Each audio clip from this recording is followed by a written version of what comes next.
नमस्कार, आदाब, सत श्री अकाल, गुड मॉर्निंग मेरे प्यारे दोस्तों। आज हम बात करेंगे भूगोल के 12th क्लास भूगोल के जो महत्वपूर्ण प्रश्न हैं, वन लाइनर प्रश्न जो आते हैं एक नंबर के, तो उन प्रश्नों पर चर्चा करने वाले हैं। तो देखते हैं कैसे कैसे प्रश्न आएंगे एक नंबर के। तो इसमें सबसे पहले आता है जिससे एक व्यक्ति का नाम George B Cressey. George B Cressey, इन व्यक्ति का नाम बार बार पूछा जाता है और इनका जो पूछा जाता है, इन्होंने कहा था कि एशिया के बहुत से अधिक स्थान ऐसे हैं जिन पर बहुत कम जनसंख्या निवास करती है तथा बहुत कम स्थान ऐसे हैं जहाँ पर जनसंख्या बहुत अधिक निवास करती है। ये कथन इन्होंने दिया था, जॉर्ज बी क्रेसी ने।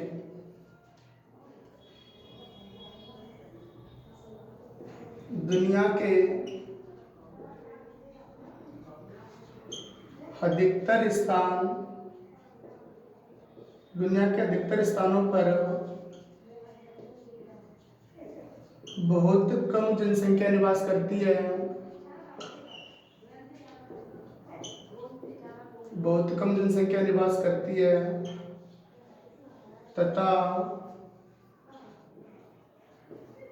बहुत अधिक स्थानों पर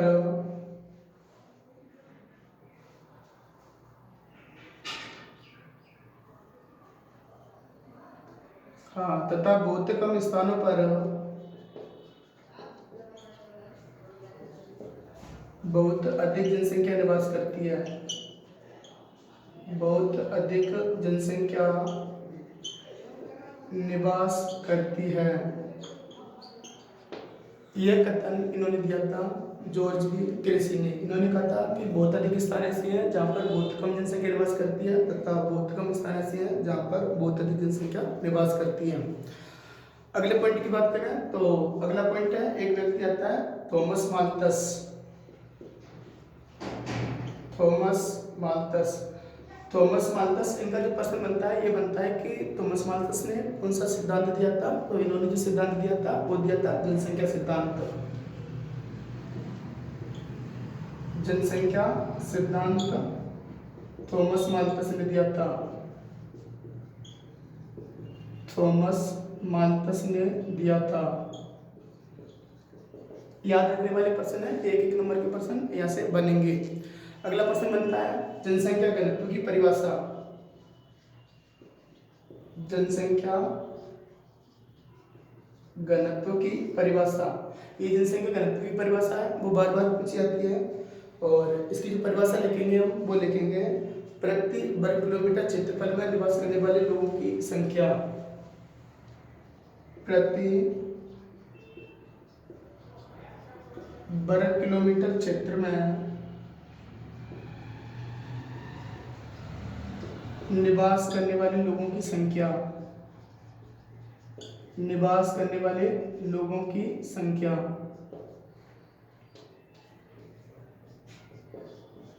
लोगों की संख्या, ये जनसंख्या घनत्व कहलाती है। ये प्रश्न यहाँ से बार बार बनता रहता है। एक प्रश्न आता है लिंगानुपात की परिभाषा। लिंगानुपात की परिभाषा, और लिंगानुपात की परिभाषा ये भी बार बार बनती है। और लिंगानुपात की जो परिभाषा बनेगी वो लिखेंगे हम, प्रति 1000 पुरुषों पर स्त्रियों की संख्या लिंगानुपात कहलाती है। प्रति 1000 पुरुषों पर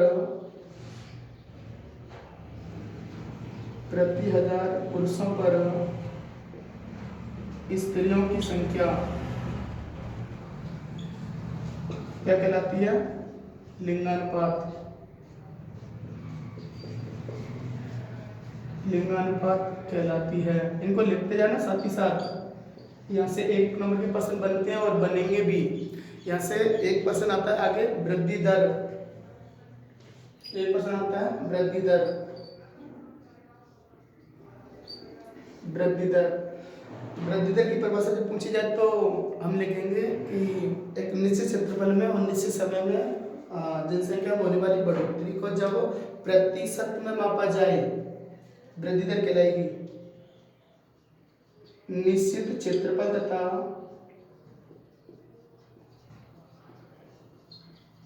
निश्चित समय में निश्चित क्षेत्रफल तथा निश्चित समय में बढ़ने वाली जनसंख्या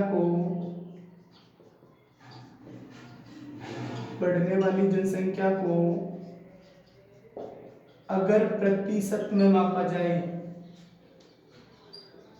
अगर प्रतिशत में मापा जाए तो उसे हम वृद्धि दर कहेंगे। यहाँ से एक प्रश्न और बनता है, मानव विकास के स्तंभों के नाम बताइए। इनको साथ ही साथ लिख लेना। एक प्रश्न बनता है, मानव विकास के स्तंभों के नाम बताइए। मानव विकास के स्तंभ कौन कौन से हैं? स्तंभ कौन कौन से हैं? तो मानव विकास के स्तंभों की बात करें तो समता, सतत उष्णता, उत्पादकता और सशक्तिकरण, चार इसके स्तंभ आते हैं। तो चारों के नाम लिख लेना। समता, सतत उष्णता, उत्पादकता और एक आता है सशक्तिकरण। सशक्तिकरण प्रश्नों को लिखते चलना, साथ ही साथ काम के प्रश्न है। अर्धवार्षिक परीक्षा के लिहाज से आने की संभावना रहेगी पूरी। आगे एक प्रश्न आता है, मानव विकास रिपोर्ट का प्रतिपादन किसने किया? मानव विकास रिपोर्ट का प्रतिपादन किसने किया? मानव विकास रिपोर्ट का प्रतिपादन किसने किया? तो ये मानव विकास रिपोर्ट का प्रतिपादन जो किया था वो किया था पाकिस्तान के अर्थशास्त्री थे महबूब उल हक। महबूब उल हक ये पाकिस्तानी अर्थशास्त्री थे। पाकिस्तानी अर्थशास्त्री। एक नेक्स्ट प्रश्न आता है, मानव विकास रिपोर्ट जारी कौन करता है? तो मानव विकास रिपोर्ट का जो प्रतिपादन किया जाता है वो किया जाता है नीति आयोग के द्वारा। मानव विकास रिपोर्ट का प्रतिपादन किसके द्वारा किया जाता है? किसके द्वारा किया जाता है? तो ये किया जाता है भारत में नीति आयोग के द्वारा किया जाता है। नीति आयोग के द्वारा। जबकि विश्व की बात करें तो विश्व में किया जाता है यूएनडीपी के द्वारा। अगला प्रश्न है, मानव विकास रिपोर्ट में शीर्ष पर रहने वाला राज्य कौन सा है? तो मानव विकास रिपोर्ट में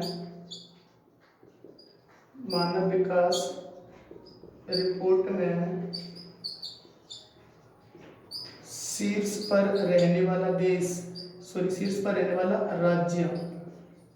तो शीर्ष पर रहने वाले राज्य का नाम बताएंगे तो ये राज्य हमारा केरल। और वहीं पर अगर अपन ऐसे कहें कि मानव विकास रिपोर्ट जो नीति आयोग के द्वारा जारी की जाती है उसमें सबसे नीचे रहने वाला राज्य कौन सा है? तो छत्तीसगढ़ आता है। सबसे नीचे रहने वाला राज्य, सबसे नीचे रहने वाला राज्य ये आता है हमारा छत्तीसगढ़। प्रश्न पूछे जाते हैं, बार बार लिखते चलना इनको साथ ही साथ। इसके बाद अगले प्रश्न की बात करें तो अगला प्रश्न ये है, कॉफी के बागान जो ब्राजील में उगाए जाते हैं उन्हें किस नाम से जानते हैं? तो कॉफी के बागान जो ब्राजील में उगाए जाते हैं वो फजेंडा कहलाते हैं।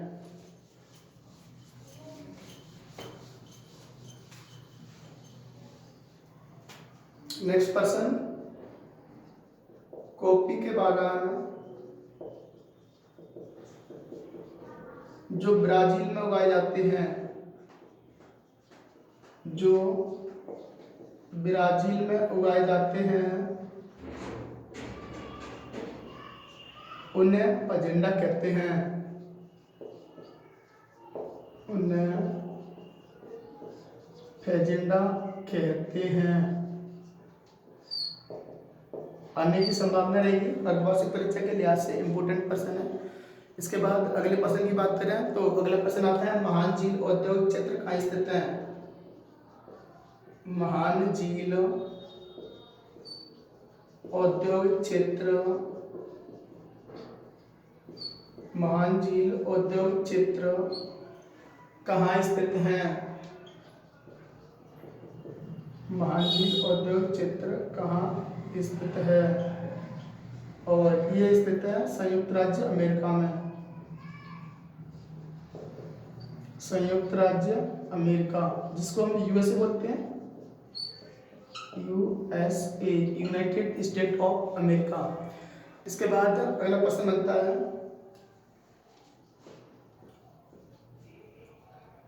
उच्चतम स्तर के निर्णय लेने वाले, उच्चतम स्तर के निर्णय लेने वाले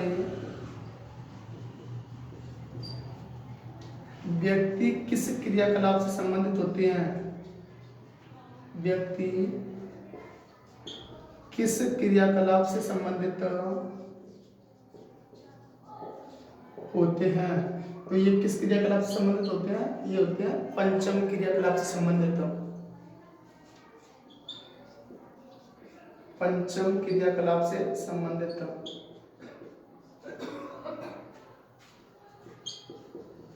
पंचम क्रियाकलाप से संबंधित इंपोर्टेंट पर्सन है, लिखते चलना इनको साथ ही साथ। पंचम क्रियाकलाप से संबंधित होते हैं। एक पर्सन बनता है big inch pipeline. Big inch pipeline कहाँ स्थित है। बिग इंच पाइपलाइन कहाँ स्थित है। बिग इंच पाइपलाइन कहाँ स्थित है, तो ये स्थित है अमेरिका में, संयुक्त राज्य अमेरिका।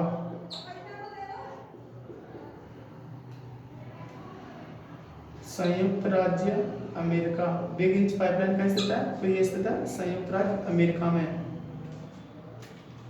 वहीं पर अगले प्रश्नों की बात करें तो अगले प्रश्नों में आते हैं जो हिमांचलित क्षेत्र है जहाँ पर बर्फ जमी होती है, वहाँ पर परिवहन के लिए किन पशुओं का इस्तेमाल किया जाता है या किन पशुओं का उपयोग किया जाता है। कौन से क्षेत्रों में, हिमांचलित क्षेत्रों में। हिमांचलित क्षेत्रों में परिवहन के लिए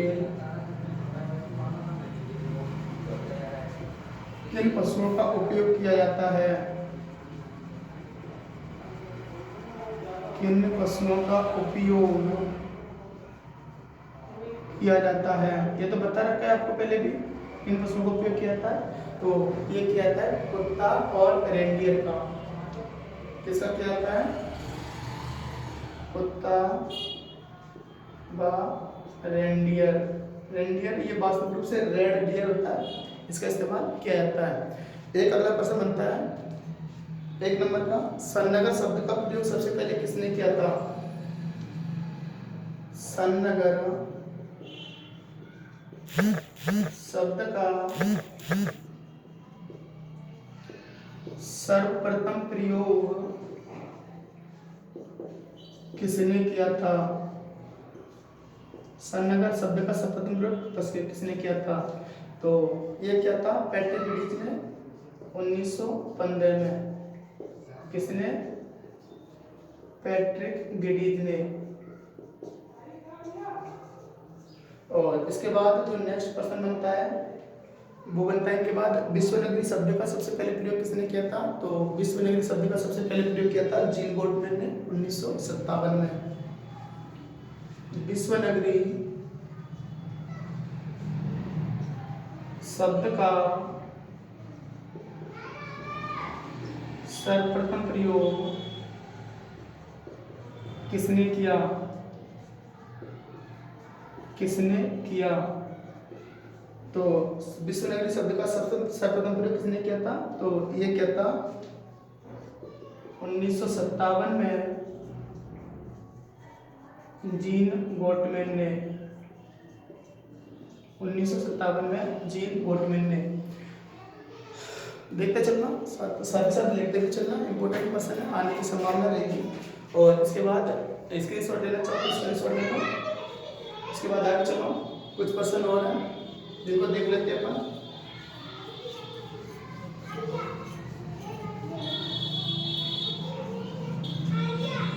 इसी क्रम में जो आगे क्वेश्चन आते हैं वो ये आते हैं कि मिलियन सिटी का दर्जा सबसे पहले किसको दिया गया था? तो मिलियन सिटी का सबसे पहले दर्जा दिया गया था लंदन को। मिलियन सिटी का दर्जा, मिलियन सिटी का दर्जा सर्वप्रथम किसको दिया गया? सर्वप्रथम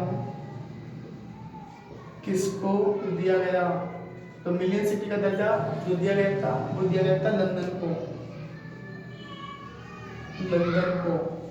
इसके बाद नेक्स्ट क्वेश्चन बनता है, बिलियन सिटी का दर्जा किसको दिया गया था? बिलियन सिटी का दर्जा सर्वप्रथम किसको दिया गया? सर्वप्रथम किसको दिया गया? तो बिलियन सिटी का सर्वप्रथम दर्जा जो दिया गया था वो दिया गया था न्यूयॉर्क को। किसको? न्यूयॉर्क को। इसके बाद नेक्स्ट प्रश्नों की बात करें हम, तो नेक्स्ट प्रश्न में आता है, पल्लीकृत बस्तियों के उपनाम बताओ या दो क्षेत्रीय नाम बताओ। बार बार पूछा जाता है पल्लीकृत बस्तियों के उपनाम। पल्लीकृत बस्तियों के उपनाम या क्षेत्रीय नाम, क्षेत्रीय नाम बताइए। और ये बार बार पूछा जाता है। एक नंबर का प्रश्न, इनके कोई दो उपनाम पूछेगा तुमसे। तो पल्लीकृत बस्तियों के उपनाम में आते हैं पन्ना, पाला, नगला और ढाढ़ी। ये 3-4 नाम है, तो इनको लिख लो और याद भी रखने की, एक बार रिपीट करने में हो जाएंगे याद। इनके उपनाम आते हैं पान्ना, पाड़ा, नगला और एक आता है ढाणी। ये इसके 4 नाम आते हैं। और सॉरी, पाड़ा नहीं, पाला, पन्ना, पाला, नगला और ढाणी ये आते हैं। और एक प्रश्न बनता है कि भोजन संग्रहण था, वो भोजन संग्रहण है वो किन चांसों में किया जाता है? भोजन संग्रहण, भोजन संग्रहण किन अक्षांशों में किया जाता है? किन अक्षांशों में किया जाता है? तो ये भोजन का संग्रहण है जो आदिमानव के द्वारा या जो पिछड़े इलाके होते हैं उनके द्वारा उच्च अक्षांशों में और निम्न अक्षांशों में किया जाता है। उच्च अक्षांशों तथा निम्न अक्षांशों में किया जाता है। उच्च अक्षांशों और निम्न अक्षांशों में किया जाता है। अगर इसके बाद अगले प्रश्न की बात करें तो अगला प्रश्न आता है हमारा, जो हमारी सामूहिक कृषि थी, उस सामूहिक कृषि को सोवियत संघ में किस नाम से जाना जाता है? तो सामूहिक कृषि को सोवियत संघ में किस नाम से जाना जाता है? किस नाम से जाना जाता है? तो ये जाना जाता है कोलक भोज के नाम से, कोलक भोज के नाम से। तो आज के लिए दोस्तों इतने प्रश्न काफी है, और इसके जो प्रश्न बचे हुए हैं इनको हम कंप्लीट करेंगे अगले नेक्स्ट वीडियो में। उसके बाद जब तक धन्यवाद, लिखते रहिए।